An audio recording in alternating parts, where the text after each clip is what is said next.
Buenas noches, amigos y amigas televidentes de Ecuador TV en todo el territorio nacional y más allá a través de nuestras redes sociales. Bienvenidos a este especial llamado Caso Balda, crónica de un secuestro. Después de 10 días, una magistrada de la Corte Suprema de Justicia deberá pronunciarse respecto de la admisión de la acusación de la Fiscalía a los presuntos responsables en Ecuador del secuestro al exasambleísta alterno Fernando Balda, ocurrido en Bogotá, Colombia, en 2012. Como sabemos, en ese país el caso fue ya investigado y sus autores materiales capturados, juzgados y sentenciados. Este programa Caso Balda, crónica de un secuestro, resume 11 años de una historia acaecida en Ecuador y en Colombia entre 2007 y 2018, con testimonios y evidencias extraídas del expediente de la Fiscalía colombiana, con elementos narrados por la propia víctima y con el aporte de expertos y analistas. En este resumen quisimos contar con el punto de vista de la defensa del expresidente Rafael Correa a través de su abogado Caupolicán Ochoa y de su colaborador Virgilio Hernández. El segundo no respondió a la invitación y su abogado, en 2 oportunidades, con distintos argumentos, se negó a concedernos una entrevista y en una tercera oportunidad simplemente no acudió el día y la hora en los que se comprometió a darnos su versión. Tampoco este reportaje se planteó distintas preguntas a las que ya ha venido planteándose la opinión pública. Las primeras interrogantes que creímos necesario responder fueron: ¿quién fue Fernando Balda? ¿Por qué se intentó secuestrarle? ¿Qué explica el obstinado afán por capturarlo a cualquier precio? En resumen, ¿qué podía ser tan imperioso e inadmisible como para llevar a cabo la persecución de un opositor político de relativamente baja notoriedad? Una persecución que no se haya detenido siquiera por el temor a violar las leyes de 2 países y a cometer, entre otros delitos graves, un secuestro. En la primera parte de este programa intentamos entonces responder a estas interrogantes.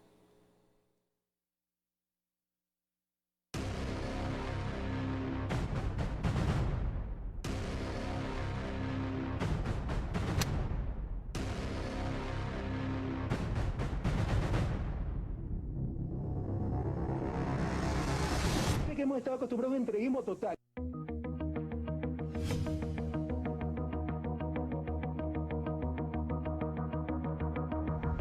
Entre 2005 y 2006, Rafael Correa estaba en pleno ascenso en la política ecuatoriana. Desde su renuncia al Ministerio de Finanzas en el gobierno de Alfredo Palacio hasta su campaña presidencial en 2006, el joven economista que desafió a la política tradicional se convirtió en el líder de una corriente alternativa que captó apoyo de varios partidos políticos: socialista, comunista, MPD, Izquierda Democrática, Pachacutic, Roldosismo y también de muchos independientes. Uno de esos independientes fue Fernando Balda, quien afirma haberse impresionado con el discurso y con el estilo del nuevo dirigente. Cuando Correa renunció al gabinete de Palacio en agosto de 2005, Balda tomó la decisión de respaldarlo. Se habría presentado en el incipiente comité de campaña y logrado vincularse en las primeras actividades de la organización. Como en todo este tipo de fenómenos hay, digamos, una lucha, es decir, por estar dentro del anillo del poder, y a mí me da la sensación de que el señor Balda es uno más, es decir, de los que intenta entrar en esos círculos, digamos, más cercanos digamos, al entorno de lo que era en ese momento el presidente Correa. Evidentemente en los espacios de poder no hay sitios para todos, y me parece que Balda, al igual que otros muchos, digamos, pretendientes, es decir, en ese momento, pretendientes a figuras notables durante el régimen, es decir, es desplazado de ese círculo, digamos, más cercano al presidente, digamos, en esos años en los que se conforma la estructura de poder que duró durante una década, ¿no?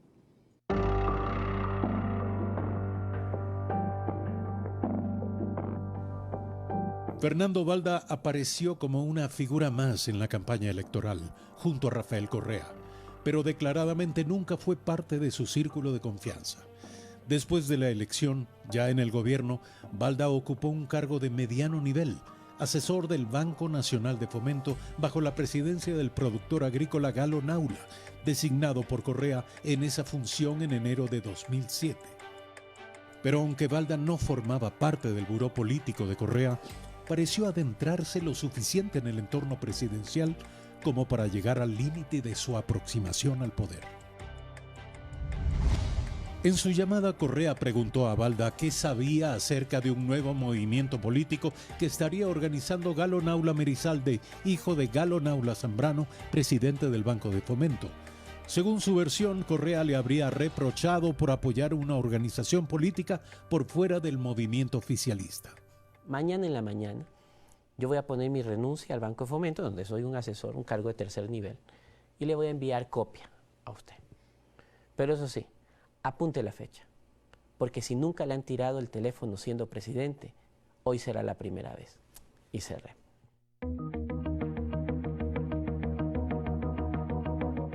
Ese día renunció, pero en realidad su salida del gobierno habría comenzado antes.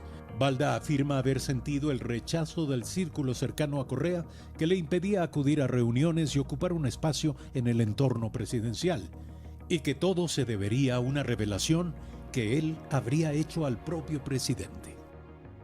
Yo creo que la génesis de esto está en que a mí me hicieron llegar una grabación en donde se escuchaba la voz del ex subsecretario de gobierno, José Ignacio Chauvin, intentando contratar, porque dialogaba con dos ex agentes de inteligencia, a los que intentaba contratar para realizar labores de espionaje en contra de los hermanos del presidente Fabricio y Pierina Correa.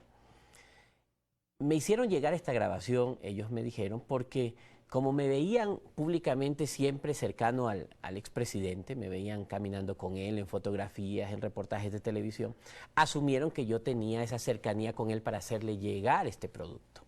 Y efectivamente así fue. Yo se lo hice llegar al presidente Correa, él lo escuchó, se sintió alarmado, me dijo que iba a tomar acciones inmediatas, pero pasaron los días y no hizo absolutamente nada. A la revelación se sumó la insistencia de Balda, esta vez en frente de otros miembros del grupo asesor del presidente. Un día en una reunión en el Salón Amarillo, en donde estaba el presidente Correa, estaban sus principales asesores, Ricardo Patiño, etc., le preguntamos qué iba a hacer con respecto a esa grabación en donde José Ignacio Chauvin estaba queriendo espiar a los hermanos del presidente. Y nos sorprendió su respuesta. Nos dijo, José Ignacio quiere investigar lo que sea que investigue. No hay ningún problema, aquí no hay nada que ocultar. Algo totalmente muy difícil de imaginar en estos momentos conociendo la prepotencia del expresidente. Lo que dijo la gente y empezó a especular es, ¿qué le sabrá este José Ignacio Chauvin al presidente Correa que no se atreve a tomar acciones en su contra? Sí, había en ese momento del otro lado, porque el gobierno de Alianza País era un buró en ese momento, pero un buró que no es que eran todos hermanos, ni amiguitos, ni eran parte de un proyecto común, pero tenían cada uno sus propios intereses políticos, como es en la política, y había rivalidades, ¿no? Y evidentemente se había detectado cómo Fabricio Correa estaba operando, no solo en el tema de estos negocios con el Estado, sino también en la historia de los manteles, por ejemplo. Sí, cuando yo cubría el Congreso, estaba ahí, y había gente que se me acercaba, vinculado a gente del buró de la Asamblea, en ese momento, de Alianza País, que me decían, mira, Fabricio Correa hizo esto, tal cosa, por favor, ayuda a investigarle, ¿no? Y es probable que a Balda le hayan llegado también informaciones sobre ese tipo de cosas, de parte de este sector que estaba opuesto a que un hermano del presidente sea también operador político, digámoslo claro. Pero aún la inquietante advertencia al presidente sobre el espionaje en su propio círculo inmediato no aclaraba convincentemente por qué Balda fue apartado del entorno presidencial. Para él, hasta un año después, siguió siendo inexplicable. Un año después, un periodista, Carlos Vera de Coavisa, me llama y me dice, Fernando, ahora que José Ignacio Chauvin está prófugo de la justicia, porque había sido vinculado a un caso de narcotráfico que se llamó Huracán de la Frontera. donde los principales actores en ese hecho delictivo eran unos hermanos de apellido Ostaiza Amay, de la provincia de Loja, me dice: yo recuerdo que hace un año que saliste del gobierno, lo hiciste fue porque denunciaste una grabación donde hablaba Chauvin. Y efectivamente, esa noche me puse a escuchar la grabación nuevamente. Tuvo que pasar un año para que yo descubriera por qué me volví la piedra en el zapato de Rafael Correa y su círculo más cercano. En esa grabación, Balda advirtió algo cuyo significado no habría valorado un año antes. Y es que José Ignacio Chauvin mencionaba el aporte a la campaña de Rafael Correa hecho por 2 empresarios de Loja, originarios del pueblo de Malacatos. Se trataba de los hermanos Ostaiza Amay, acusados de traficar drogas asociadas a la guerrilla colombiana de las FARC. Una nueva audiencia en el caso de narcotráfico y narcolavado, que se sigue en contra de los hermanos Ostaiza, Ignacio Chauvin y otros implicados, fue suspendida. A mi camarada Patiño, a que rectifique y enmiende. Sí nos reunimos, sí me conoce, al país no se le miente. Lo que yo puedo señalar puntualmente es que el aporte a la campaña, el aporte económico a la campaña, en el año 2006 fue por parte de los hermanos Ostaiza con más de 7 cifras. Y la última entrega de dinero la hice yo personalmente en mi apartamento por algo más de 40.000 euros a José Ignacio Chauvin. Si hay algo que yo me pueda arrepentir y que pueda lamentar es haber negado a miembros y militantes, compañeros de las FARC. Dije que no conocía a las FARC. Sí, porque yo pensé en ese momento dado, si digo que conozco a los compañeros de la FARC, van a deslegitimar un gobierno legalmente constituido como el gobierno de la Revolución Ciudadana y sectores antagónicos lo iban a despedazar. ¿Qué quiere decir? Que cuando yo le entrego la grabación a Correa, Correa advierte que en esa grabación hay otro elemento que le podía costar su presidencia. Al salir del gobierno, Balda exhibió un estilo de confrontación y un afán por ganar atención pública como adversario y contradictor de Rafael Correa. Antes los organismos de control, Procuraduría y Contraloría, para elegir procurador y contralor, había un organismo que enviaba la terna para que el presidente dirima. Ahora va a ser al revés. Ahora el presidente envía a sus 3 amigos, envía la terna para que un consejo de función ciudadana, o no recuerdo exactamente el nombre, es el que va a dirimir, pero va a dirimir de los 3 que envía el presidente. ¿Cómo va a ser posible que el presidente le ponga a quien le va a controlar a él en las cuestiones contractuales del Estado, ponga a sus propios amigos? ¿Dónde está el control? Entre 2008 y 2009, Balda se convirtió en depositario de denuncias anónimas y divulgador de casos escandalosos. Fuentes nunca reveladas le hicieron llegar el diario de alias Raúl Reyes, segundo en el mando de las Fuerzas Armadas Revolucionarias de Colombia, que revelaba supuestos vínculos entre el presidente Rafael Correa, el exministro de Seguridad Gustavo Larrea y el ex subsecretario de Gobierno José Ignacio Chauvin con el grupo irregular colombiano. Todo se diluyó en un enjambre de dudas sobre la autenticidad del diario, que sin plena comprobación sobre su verdadera autoría, terminó siendo entregado a la Fiscalía por el ministro de Gobierno Gustavo Yalc. Pero lo que desató una conmoción que amenazó con poner en riesgo la estabilidad del gobierno fue la divulgación a través del canal Teleamazonas en el programa de Jorge Ortiz de una grabación realizada en el despacho del propio presidente Correa, que registró una conversación entre él, Ricardo Patiño y la asambleísta Silvia Salgado. El presidente de la República habría conocido la adulteración o transmutación del texto constitucional, lo cual lo pone a él, lo coloca inmerso en el delito de adulteración de documento público. Pero no se trata de un documento cualquiera, se trata del documento macro de la República, de la Constitución del Estado. A los asambleístas del partido político del gobierno, al presidente de la República y al ministro de la Política, Ricardo Patiño, de haber adulterado el texto de la Constitución y habernos hecho votar en referéndum por un texto que no fue el aprobado en Montecristi. ¿Ese es el meollo de la acusación suya? Así es. Nosotros fuimos a votar por un texto falso. Rafael Correa amenazó con cerrar Teleamazonas, presionó por la salida del periodista Jorge Ortiz y acusó a Fernando Balda de espionaje. Esa acusación motivó la orden de prisión en su contra. Balda huyó por primera vez a Colombia, donde permaneció 3 meses a la espera de que sus abogados consigan revocar la orden de detención. La persecución contra él terminó opacando la controversia en torno al contenido de la grabación por la que se le acusó de espionaje. La preocupación que había, ¿no? Porque el día de hoy llegó el secretario de la Asamblea, ¿no? Con la propuesta definitiva de la Constitución. Entonces, lo que él indicó es de que el día de la clausura, que estuvimos ahí en Montecristi, se entregó, ¿no es cierto? Y yo así lo asumí, al menos simbólicamente, ¿no? El caso se cerró, quedó allí. Claro, porque ellos tenían que haber investigado el contenido de la grabación y no les convenía. No les convenía demostrar que Silvia Salgado, quien era la presidenta de la Comisión de Fiscalización en la Asamblea Nacional, era la que le estaba reportando al presidente que la Constitución había sido adulterada, que había sido transmutada y que el texto que hoy nosotros tenemos como Constitución de la República del Ecuador no es exactamente el que fue aprobado en Montecristi. No es casual que Balda haya ido a parar en Sociedad Patriótica. En ese momento Sociedad Patriótica era un partido fuerte, era el partido con muy buena fuerza en la Asamblea Nacional. Había casi que tenido un tercer lugar muy apretado, nos volvemos con Rafael Correa, el hermano de Lucio Gutiérrez, logra un tercer lugar muy apretado.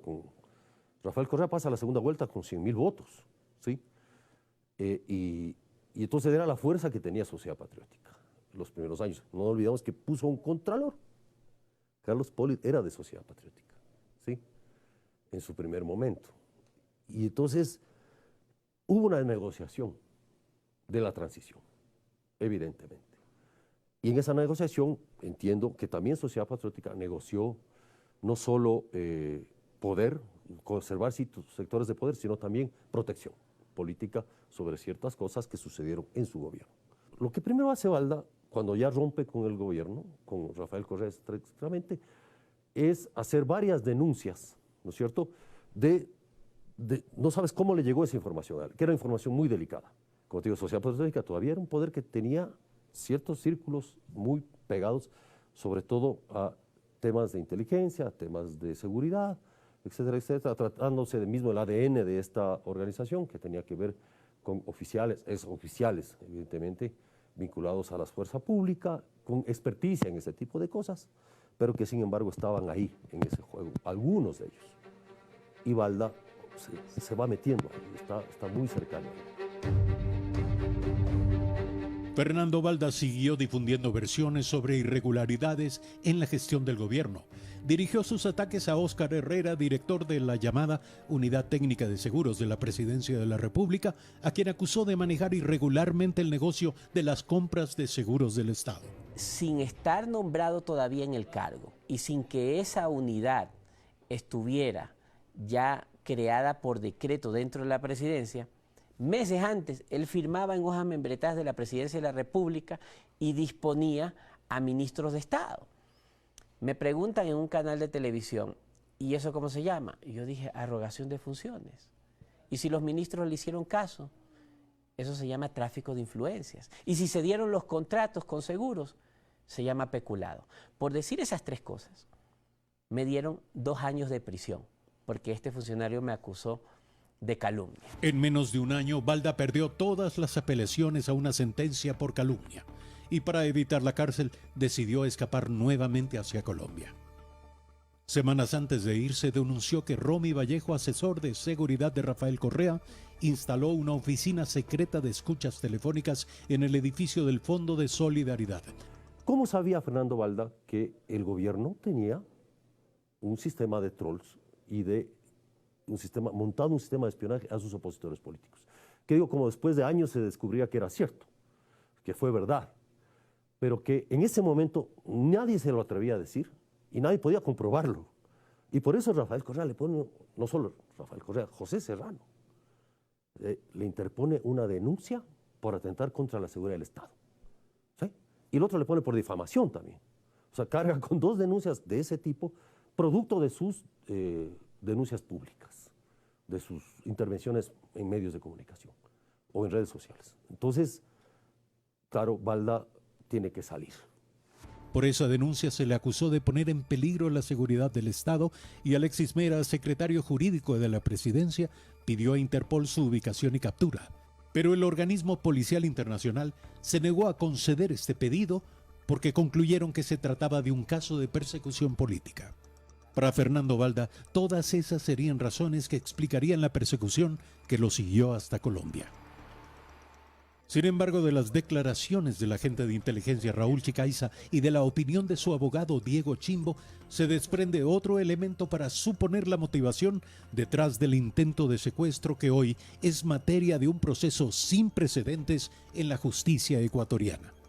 La información desclasificada de la SENAIN dio más elementos al fiscal general para sostener que los ex agentes de inteligencia, Raúl Chicaiza y Diana Falcón, no ejecutaron por iniciativa propia el plan de secuestro a Fernando Balda, sino por orden del expresidente Rafael Correa a través del exsecretario de inteligencia Pablo Romero. En total fueron 28 elementos que sustentaron la acusación fiscal, incluidos los testimonios de los ex agentes, quienes confesaron que el expresidente Correa conocía del secuestro. Raúl Chicaiza además indicó que el móvil del delito fue el caso Mameluco, como se conoce a una denuncia por supuesto acoso sexual presentada en 2011 en contra del exmandatario y que Fernando Balda publicó en su blog. Esto habría provocado que Correa ordene la operación en Colombia. Fernando Balda es un hombre que, digamos, tremendamente osado, ¿no? Nos ha demostrado que políticamente es tremendamente osado y a pesar de que no haya tenido importancia política, su osadía, su temeridad, de alguna forma le ha permitido, digamos, estar lanzando permanentemente acusaciones sobre el entonces presidente Rafael Correa, digamos, que hicieron que su figura fuese poco a poco posicionándose. Me parece que ahí hay un error estratégico, es decir, cometido por el entonces presidente de la República y su gobierno, que hacen que al final se hayan desencadenado sucesos de estas características que pueden conllevar incluso, digamos, que el propio presidente Correa, expresidente Correa, en función de la sentencia que está pendiente, pudiese no volver a pisar el país durante la próxima década, lo que significaría que un actor político que emana como uno de los principales opositores al gobierno asista a su defunción en materia política.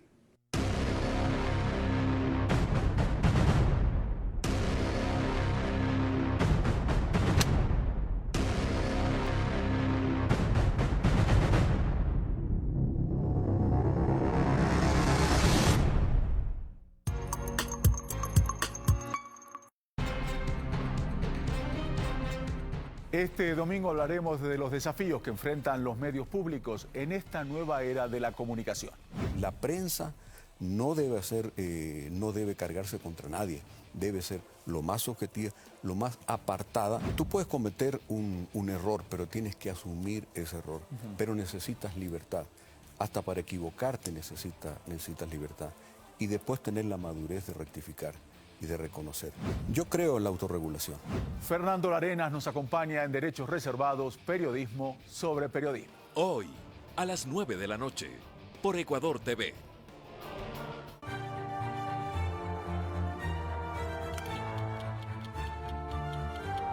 Ideas diversas. Posiciones contrapuestas. Perspectivas diferentes. Nosotros nos enfocamos en los argumentos, ustedes sacan las conclusiones. Blanco y negro, todos los lunes a las 10 de la noche, por Ecuador TV. Ecuador TV presenta una muestra de cortometrajes de ficción y documental, una producción de la Universidad de las Artes de Guayaquil. A medio camino, Expreso Doble. Historia de 3 hermanos. Invierno. Marta con H. Rosita. Hoy, 10:30 p.m. por Ecuador TV.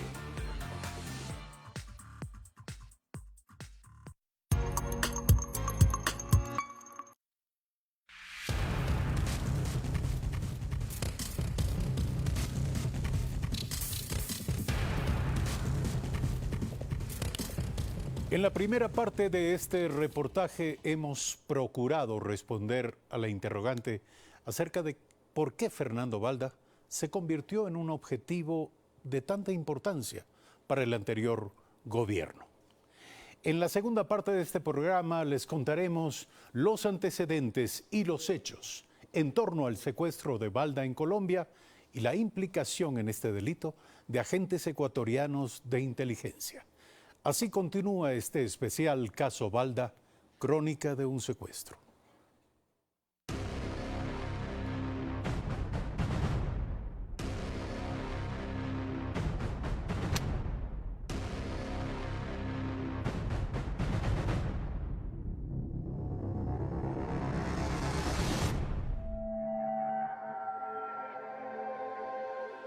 La huida a Colombia de Fernando Balda y la negativa de Interpol a detenerlo pudieron enfriar el afán por su captura.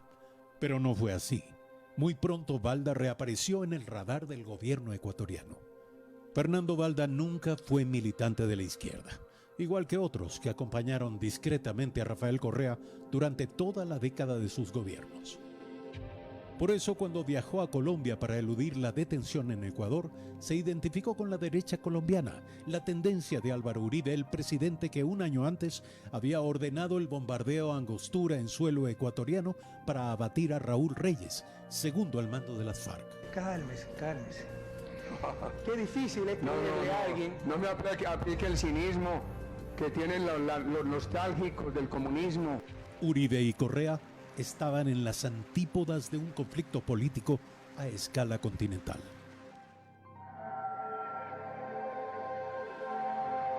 En Bogotá, donde comenzó a residir con su familia desde 2010, Balda instaló un restaurante y progresivamente comenzó a ofrecer servicios como asesor en marketing.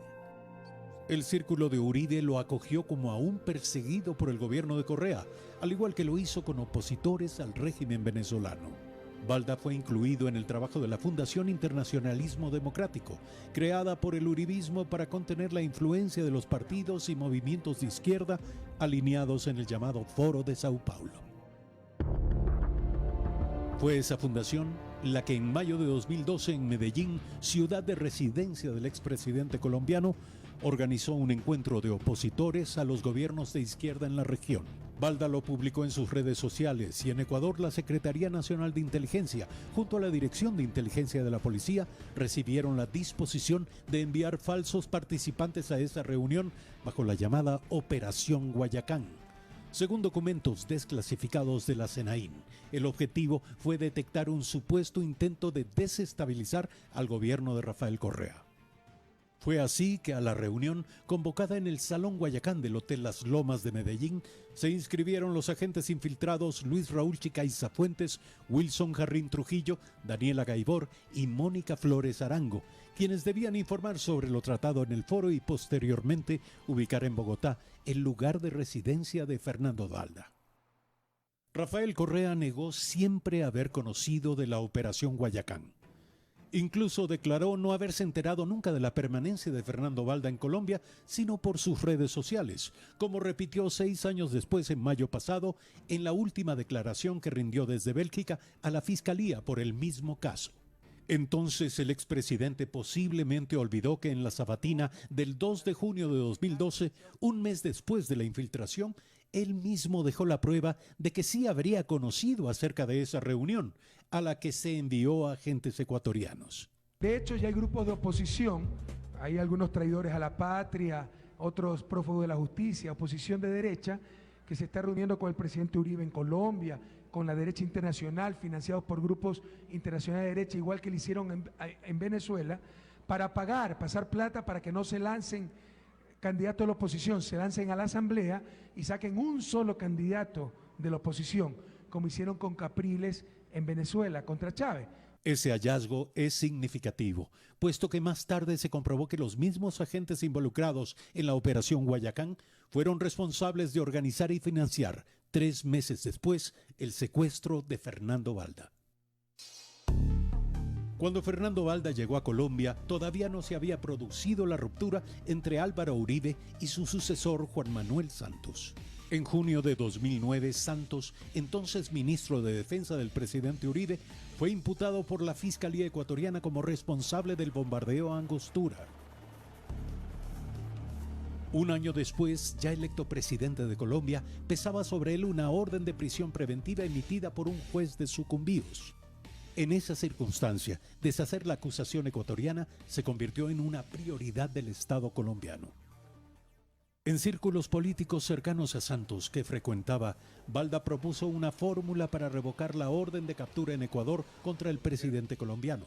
Argumentar el principio de equidad jurídica, porque mientras se ordenaba detener a Santos, no había orden de aprehensión contra los generales Naranjo y Padilla, que materialmente habían ejecutado el ataque. Pero pedir que se capture a esos generales habría desatado un conflicto de efectos impredecibles entre las estructuras militares y policiales de ambos países. El juez de Sucumbíos decidió entonces retirar la orden de captura contra Santos. Los titulares de prensa en Colombia presentaron a Balda como el artífice de la estrategia legal de Santos y ese reconocimiento le permitió acceder a documentos y permisos especiales para permanecer en ese país. De esto no se habría enterado el gobierno ecuatoriano, que asumía que Balda permanecía ilegalmente en Colombia. De allí el intento de deportación que un mes después de la reunión de Medellín se produjo el 5 de junio de 2012. Pero lo raro, lo extraño, es que cuando llego a migración, no solo estaban los agentes de migración, estaba la Fiscalía y estaba el Interpol. Y habían como 3 equipos de investigadores de inteligencia colombiana. Me pusieron las manos en unos equipos y apareció en la pantalla la búsqueda sobre mis huellas dactilares y al final les dijo no registra. Las autoridades de migración colombianas habrían cometido el error de creer la versión de agentes ecuatorianos de inteligencia, según la cual Balda se encontraba ilegalmente en su país. Pero en esa ocasión Balda pidió la intervención de un alto funcionario del gobierno de Santos, precisamente quien le habría entregado su permiso de residencia en Colombia, y sus captores debieron liberarlo de forma inmediata.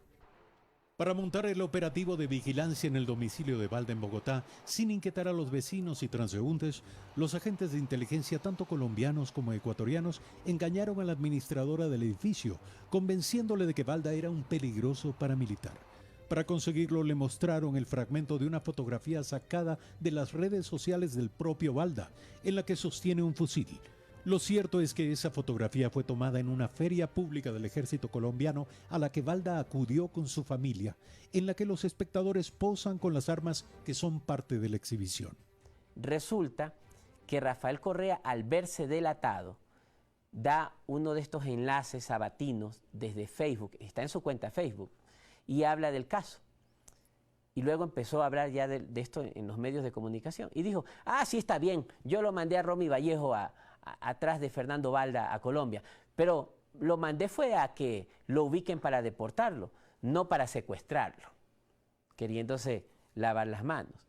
Sin embargo, en medio de su obnubilación, porque él cree que tiene poder no solo sobre el Ecuador, sino sobre el mundo, no se da cuenta que admitió la comisión de otro delito.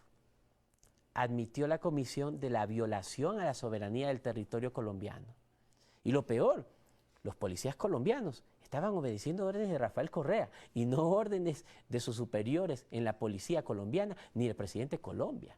Se nos asegura que un general de la policía colombiana colaboró en plan de ayuda internacional. Valdría la pena que ustedes hicieran un estudio si hubo fondos oficiales colombianos también en el operativo, por ejemplo, los gastos reservados de la policía, porque evidentemente lo que se demuestra luego de la investigación de la revista Semana, el periódico El Tiempo, la misma que yo hice para mi artículo, es que policías colombianos, autoridades colombianas, por lo menos estaban al tanto. Esto podría ser incluso utilizado estratégicamente por parte del gobierno colombiano para considerar de que una intervención, es decir, por parte de un operativo policial, evidentemente no justificado, es decir, para intentar el secuestro del señor Balda en Colombia, pueda ser equiparable a el bombardeo o la violación de la soberanía nacional de un país como es Ecuador, es decir, en los sucesos de marzo del 2008. 6 años después, por las investigaciones sobre el caso, se logró determinar que altos funcionarios del gobierno ecuatoriano viajaron a Colombia para organizar y coordinar aquel intento de deportación del político ecuatoriano. Así lo reconoció el propio exsecretario de Inteligencia de Correa, Romy Vallejo, contradiciendo directamente las afirmaciones del expresidente Correa dadas en mayo de 2018. Cuando estaba rindiendo su versión, todos nos quedamos con la boca abierta, porque el fiscal le pregunta, ¿usted alguna vez fue a Colombia a realizar alguna acción que tenga que ver con el señor Balda? Y Romy Vallejo dijo, sí, yo viajé a Colombia a hacerle seguimiento a Fernando Balda, a conocer de sus actividades y a reportar su ubicación. Y le pregunta el fiscal, ¿y por orden de quién usted realizó esta operación? Y dijo, me la ordenó el presidente Rafael Correa. ¿Dónde le dio estas órdenes? Me lo ordenó en el despacho presidencial. ¿De qué manera le impartió estas órdenes? Me las impartió de manera verbal. ¿Y con qué dineros usted contó para ir a hacer ese operativo? Me dieron dineros de la Secretaría de la Presidencia de la República. Pero ¿por qué el secretario de Seguridad de Rafael Correa tomó la decisión de contradecir en su declaración todo lo afirmado por el expresidente? La explicación sería la de que en el momento de declarar ante la Fiscalía, Romy Vallejo habría conocido ya que el fiscal tenía los registros migratorios que lo ubicaban en Bogotá en la misma fecha del intento de deportación a Balda. Así también los certificados del Ministerio de Finanzas sobre el pago de sus viáticos y el de otros agentes de inteligencia, firmados por María Luisa Donoso, asistente de Rafael Correa en la Presidencia de la República. Al desmentir a Correa, Vallejo aceptó lo inevitable, consciente de que con suerte el intento por deportar a Balda en junio de 2012 no fuese nunca vinculado con el intento de secuestrarlo, que se produjo 2 meses más tarde, en agosto de 2012. En Colombia, la creciente distancia entre el presidente Juan Manuel Santos y su mentor, el expresidente Álvaro Uribe, se venía profundizando desde que Santos admitió iniciar conversaciones con las FARC a cambio de la liberación de rehenes y secuestrados. Para junio de 2012, cuando la inteligencia ecuatoriana infiltró la reunión de Medellín, iniciaban las conversaciones de paz en Cuba entre las FARC y el gobierno colombiano. En agosto de 2012, el gobierno de Santos y las FARC firmaron en La Habana un acuerdo para terminar el conflicto y hacer la paz. Eso selló la ruptura entre Santos y Uribe. El primero, Santos, se aproximó a Correa y a Chávez. Fernando Balda, un protagonista invisible en ese juego de poderes, quedó bajo el relativo amparo del segundo, Álvaro Uribe y sus seguidores. El Estado colombiano estaba colaborando con funcionarios que yo en este caso pienso que también están actuando criminalmente, ecuatorianos. Eso va unido a este hecho, la pérdida absoluta de solidaridad de Santos con los perseguidos políticos. Perseguidos venezolanos sufrieron el mismo tratamiento. Como se develó posteriormente, para conseguir su deportación desde Colombia, los agentes de inteligencia ecuatorianos buscaron obtener evidencias de que Balda se dedicaba a vender equipos de espionaje. Para eso, después del fallido primer intento de deportación en el que no había participado, reapareció en la escena Raúl Chicaiza, a quien por ciertos descuidos y torpezas Balda ya había identificado como agente de inteligencia. Como en ocasiones anteriores, Chicaiza insistió en comprar a Balda equipos de espionaje. Balda y su grupo cercano decidieron engañarle.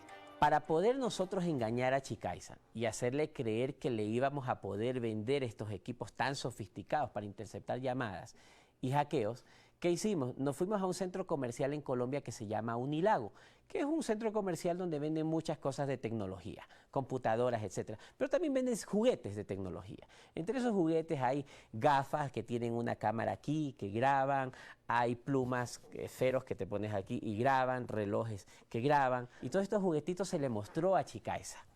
Chicaiza se quedó fascinado, ¿no? Y se quedó asombrado de ese tipo de tecnología que no hay aquí en Ecuador, ¿no? Evidentemente, pues Chicaiza no tenía toda la experiencia que la gente cree que tenía. Era un espía primario. Así empezó el engaño a Chicaiza. Pero lo que nunca sospechó Balda fue que entre junio y agosto de 2012, al no reunir evidencia que permita deportarlo de Colombia, Chicaiza recibió la orden de fraguar el secuestro. Porque ya les había fallado el intento de la detención fortuita y la deportación fortuita. Ya también les había fallado el intento de Chicaiza de hacerme un montaje de que yo vendía equipos de espionaje. Con esas cosas hubieran podido buscar una forma legal y provocar con un juez una deportación, una extradición a Ecuador.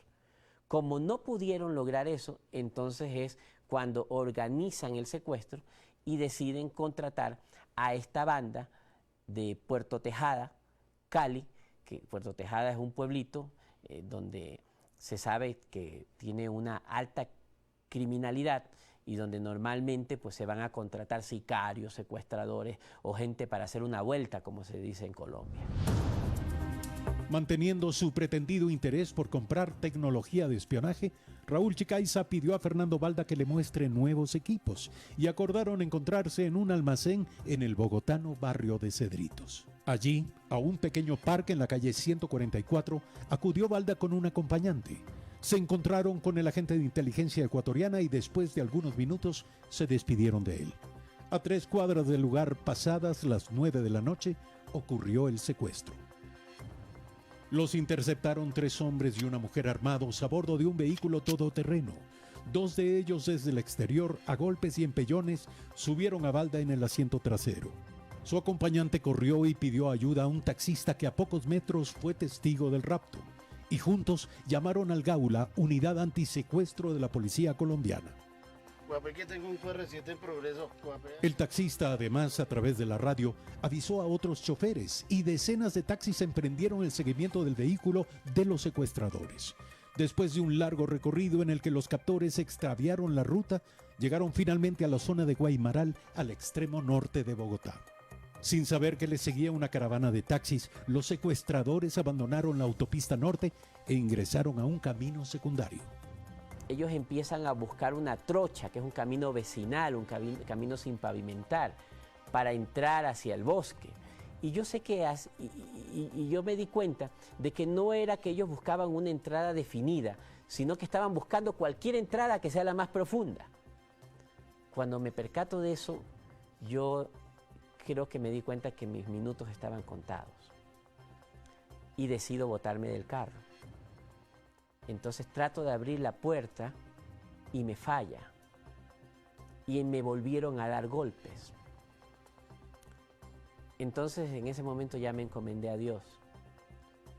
Y había decidido que el momento que me bajen del carro simplemente iba a tratar de escapar, pase lo que pase. Súbitamente los secuestradores se vieron obligados a detenerse ante un retén policial, como muchos que operan cotidianamente en Colombia. Entonces me percato que un policía está mirando el vehículo. Ya el chofer había bajado el vidrio un poco así, porque él pensó que estaban pidiendo documentos y que por ahí iba a pasar sus credenciales. Pero cuando yo vi que un policía está mirando el carro, entonces yo saco el brazo, soy alto y largo, saco el brazo por ahí, empiezo a hacer así y empiezo a darle golpes al conductor. Y empiezo a darle golpes a todos y me boto hacia el timón del carro, porque yo voy sentado atrás en la parte de en medio, me boto al timón del carro y lo empiezo a mover. Y el carro se empieza a mover hacia todos los lados. Y me empiezan a dar muchos golpes, tantos, que mi cabeza estaba abajo solo de la golpiza que estaba recibiendo. Cuando logro levantar la cabeza, ya veo que están viniendo los policías hacia el vehículo con las armas desenfundadas. Y entonces allí me relajé un poco, como que dije, ya, Dios mío, estoy salvado. El chofer aceleró y los secuestradores intentaron escapar de la policía. Lanzaron a Balda hacia el camino y en una carrera en la oscuridad dejaron abandonado el vehículo y huyeron hacia las montañas. La alarma dada por la red de taxis atrajo a medios de comunicación y el rescate de Balda fue cubierto por el canal bogotano City TV. Luego de haber abandonado a la víctima metros más adelante, los sujetos al parecer llegaron hasta este punto, a los hangares de Guaymaral en el norte de la ciudad, donde la policía logró acordonar el sitio. Después huyeron. Cuando la policía lo acompañó para identificar el vehículo en el que lo raptaron, este hombre, quien caminaba lento pero visiblemente aliviado, reveló su identidad. La misma noche del intento de plagio, la policía capturó a uno de los secuestradores. En cuestión de semanas, sus informes llevaron a la detención de los demás. Estas son las 4 personas capturadas en Puerto Tejada por su supuesta responsabilidad en el intento de secuestro del dirigente político ecuatoriano Fernando Balda Flores en agosto pasado. Muy pronto las investigaciones revelaron la relación entre los secuestradores de Fernando Balda y los agentes de inteligencia ecuatorianos Raúl Chicaiza, Diana Falcón y Luis Armando Espinosa. Salieron a la luz sus encuentros, los hoteles en donde se reunían a acordar el plagio y a recibir los pagos por esos servicios. Todo lo que quedó registrado en el amplio expediente de la Fiscalía colombiana, por el que en un proceso abreviado se condenó a 6 años de prisión a los secuestradores de Fernando Balda. Los agentes Chicaiza, Falcón y Espinosa regresaron al Ecuador y durante años gozaron de una relativa protección oficial. Pero las autoridades colombianas, fuera del alcance de toda influencia política ecuatoriana, tocaron la puerta de la Fiscalía de Ecuador, ya que los agentes de inteligencia comenzaban a ser requeridos para aclarar su participación en el secuestro.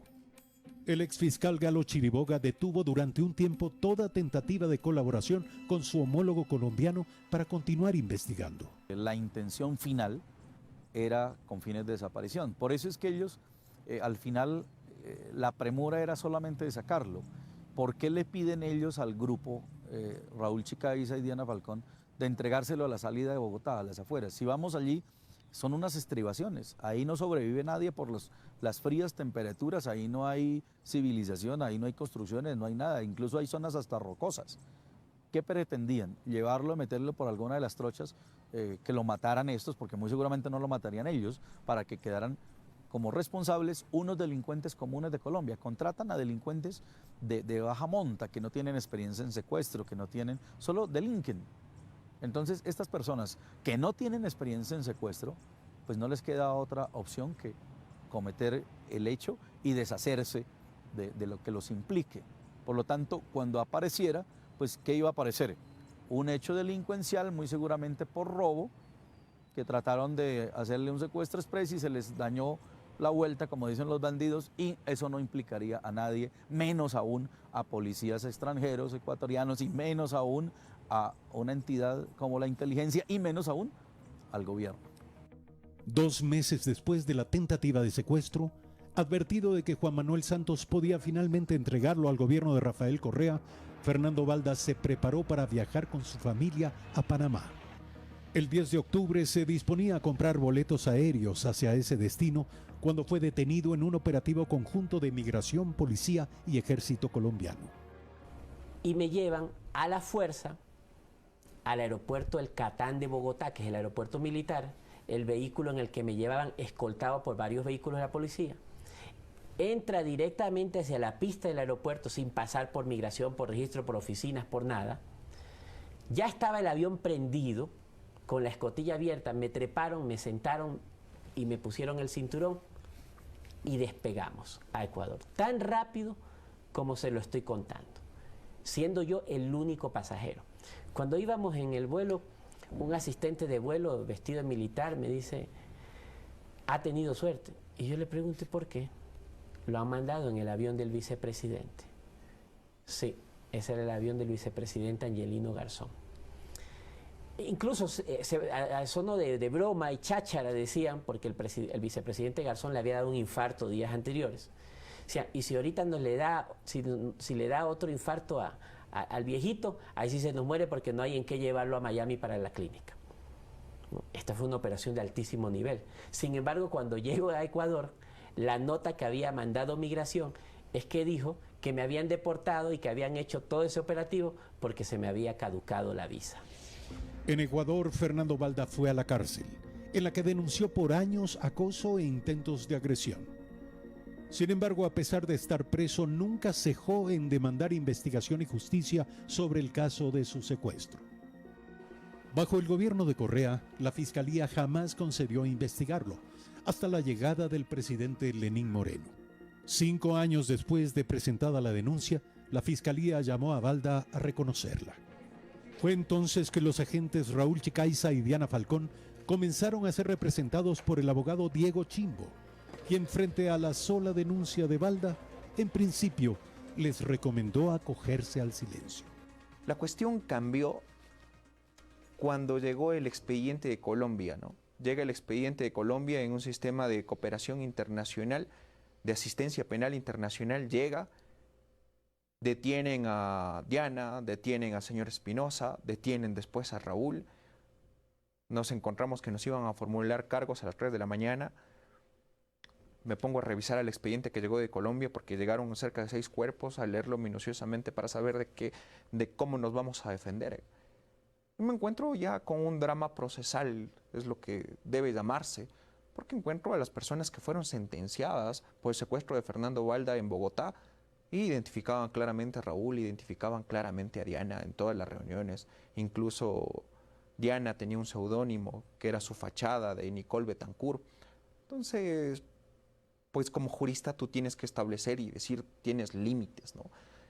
Y hablar frontalmente con Raúl y hablar frontalmente con Diana, y yo les digo, bueno, aquí hay posibilidades, o ustedes vamos negociando en un procedimiento abreviado, o si ustedes tienen evidencia para una cooperación eficaz, porque en un proceso ordinario, sin hacer absolutamente nada, estamos dirigiéndonos directamente a una condena de 9 años. Y tenía que explicárselo y se lo expliqué. Y ahí fue cuando me encuentro con la sorpresa de que Raúl y Diana ya estaban listos para eso. Estaban totalmente listos, porque yo digo, fue Pablo Romero, el secretario nacional de inteligencia, y a su vez esto nació de la Casa Presidencial, esto nació de Carondelet. Correa tiene que ver aquí. Que pensando, yo digo, ¿y qué prueba tienes para poder sostener? Porque la cooperación eficaz se prueba, su testimonio no basta. Porque yo puedo decir también que me concerté con Donald Trump, pero no puedo. Entonces, cogen y me dicen, Diego, tenemos audios.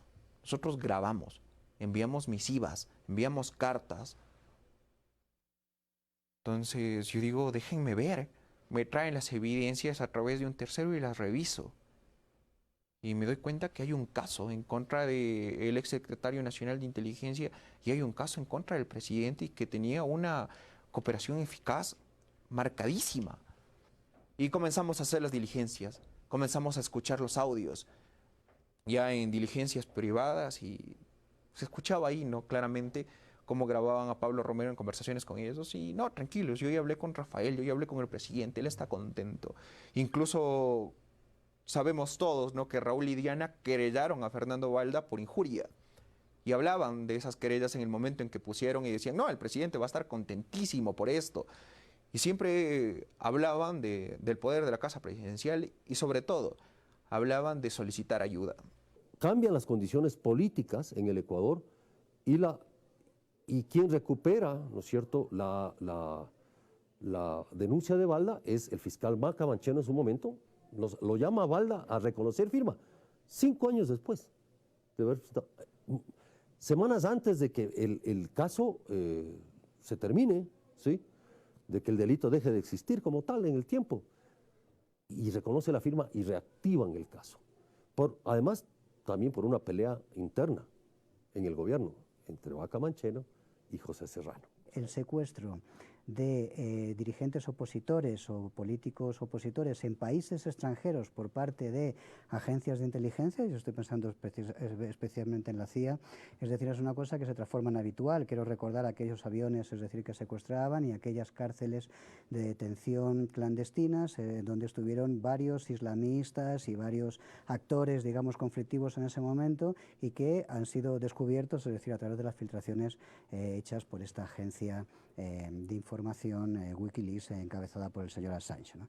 En segundo lugar, o sea, que hay un antecedente en ese momento, es decir, que, digamos, podría dar a entender de que estaba caliente y estaba en la memoria de todos esta posibilidad, digamos, de actuar, digamos, de esta forma con respecto a opositores políticos secuestrados en otros países, y con, además, la complicidad de los países en los que estaban estos opositores.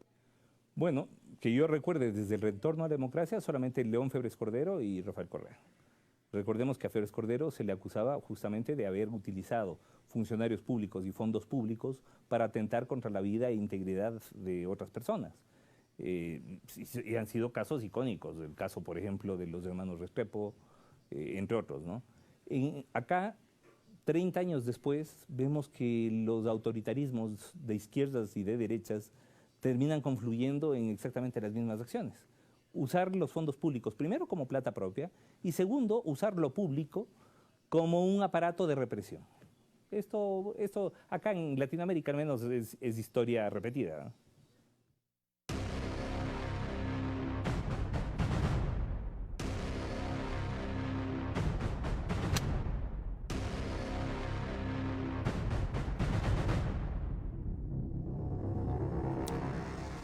Durante estos últimos minutos hemos puesto sobre la mesa las piezas de este rompecabezas. Toca a ustedes sacar sus propias conclusiones. Antes de despedir, queremos anticiparles que Ecuador TV está trabajando y estará presentando muy pronto a través de nuestras pantallas un especial sobre el escape de Fernando Alvarado. Muy pronto sabrán ustedes el día y la hora a través de la campaña promocional que llevaremos a cabo sobre este programa. Hasta aquí este especial informativo. Gracias por su sintonía. Buenas noches.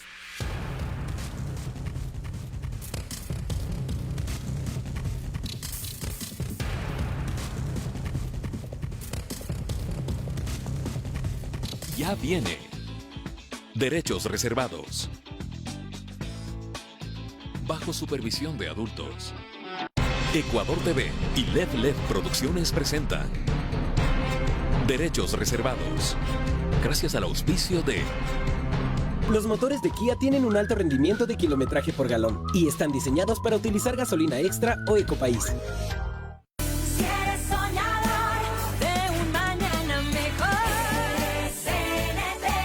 CNT, lo que eres nos hace grandes. Todo en un mismo lugar. Almacenes Juan el Jury, en las principales ciudades del país. Seguros Sucre, aseguramos lo que importa de verdad. Una empresa de todos los ecuatorianos que protege lo que es nuestro. El gobierno de todos.